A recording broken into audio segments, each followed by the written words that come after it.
I have seen Margot and worked with Margot throughout this year, actually, in our special education PLP. So I've actually seen her speak about ableism and special education often.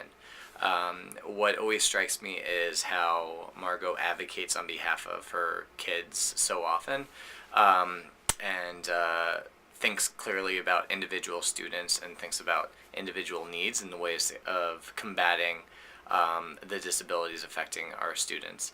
Um, Another thing that I just know from Margot is just high expectations that she has for all of her students. Again, the no excuses mentality that Margot has is contagious. It's something that I always notice whenever we are interacting with each other, and whenever we're discussing what we should prioritize for our new group of SPED teachers coming to a session on whatever evening. She always just thinks about how to build mindsets for core members, how to build mindsets for kids, how to help them advocate for themselves, how to better understand the challenges that they face. But basically, it's a fierce advocate approach that's always just so impressive and blows me away.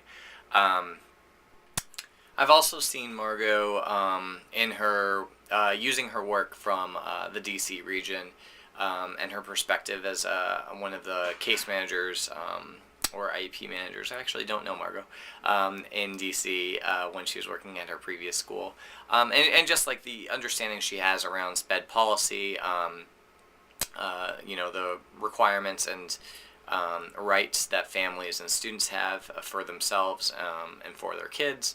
And again, I just think it fits this pattern of just like advocacy again on the end of our students with special needs.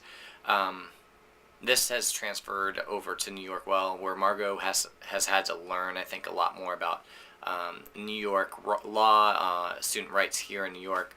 But her passion hasn't changed, and I feel like her guidance is still very clear and very focused on whatever it takes to help students succeed. So just to conclude, whatever Margot needs to do or learn about for her students, she has done. In addition to leading courses or professional developments on disabilities or whatever it is that we've been doing this year for our professional developments, Margot has just like maintained a steadfast understanding and conviction around student rights and I guess just like a love for her students that's always apparent and always blows me away. So I hope you're enjoying your trip, Margot, but yeah, you are a phenomenal leader for special education, and I'm so happy to work alongside you.